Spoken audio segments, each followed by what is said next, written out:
Hello, this is Joan with Coffee Reviews, and today we'll be reviewing Day 7 of KaffeBox's Advent Calendar, featuring the Gedeb Worka Natural Ethiopia from Langora Kaffe. And there's the container right there. Alright, let's talk a brief bit about Langora Kaffe. So they are based out of Stjørdal, Norway, and up to this point they've had my favorite coffee from any of the coffees I've tried in this KaffeBox Advent Calendar. It was at Day 3, Natural Anaerobic Honduras.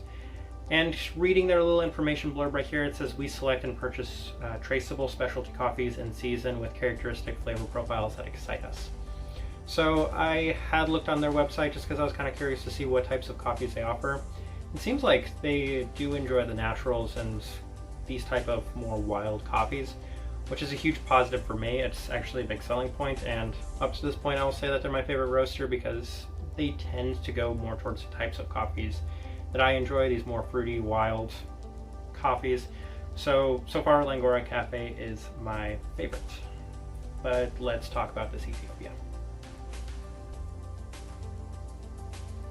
Unlike with a lot of the other coffees where I'd open the container and I'd ground it and smell the bloom, I could kind of tell almost instantaneously what types of flavors I was going to be getting. This one wasn't as strong or as potent as a lot of those other coffees, so I didn't know what I was going to get with my first sip. But the first sip was kind of a bit of a giveaway. It was pretty strong strawberry and a little more subtle on the blueberry.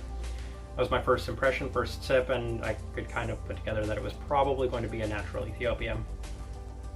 And from that point, as it had kind of cooled down just the slightest bit, I was getting more of some florals, some pretty nice florals, and those two became the most strong things I was getting from this coffee.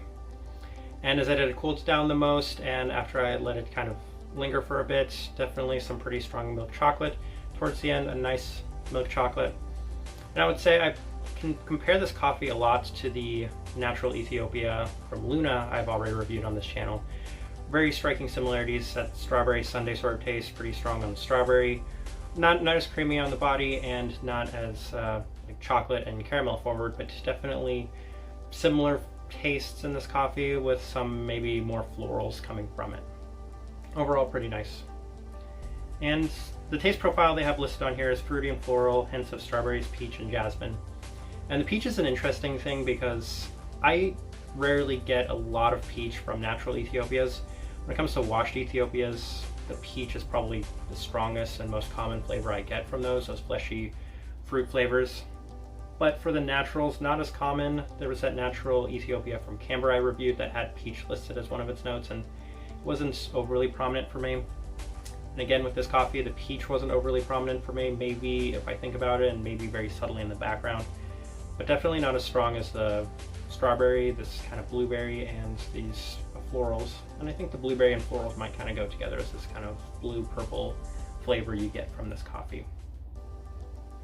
Let me go ahead and pull up the tasting wheel so you can see what I was getting. And sweetness, florality, and berry fruit, of course, the highest things. Pretty sweet coffee, florals very nice, and of course quite a bit of strawberry and blueberry coming from this cup. Again, I marvel at the Scandinavian coffee roaster's ability to keep the acidity down, because again, this isn't a very acidic coffee.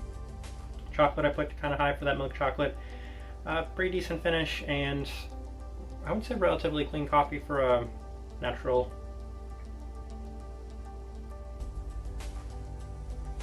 I think across the spectrum, the coffee I can compare this most to is that strawberry sundae from Luna that I absolutely adored. One of my favorite coffees of the year. But I would say I did like that coffee just a little more, even though this one's probably a little more versatile. It has a bit more flavors and a bit more components to it. That one, I loved the kind of extremeness of those standout flavors. Like, you were getting just a couple of flavors, but they were very strong and very potent and very notable. While this one has a little bit more range, I just guess I enjoyed that one a little bit more. The people I would suggest this coffee to, though, are definitely anybody that did enjoy that strawberry sundae from Luna, which was a very wildly popular coffee from a lot of people. And I think towards the end of this, I'm thinking how much I'm enjoying Langora Kaffe, and I'm going to keep them in mind for future purchases because so far they're my standout roaster from this advent calendar from KaffeBox, and I really want to try more coffees from them because they definitely seem to have the profile I like. I'm going to leave it at that though. If you've tried any of these coffees from Langora Kaffe, please let me know what you thought, and if you're a fan of Langora Kaffe or you don't like Langora Kaffe, let me know about them. If you're enjoying the content, give this video a like and subscribe if you're not already subscribed. But this right here has been a review of the Gedeb Worka natural processed Ethiopia from Langora Kaffe. Thank you for watching.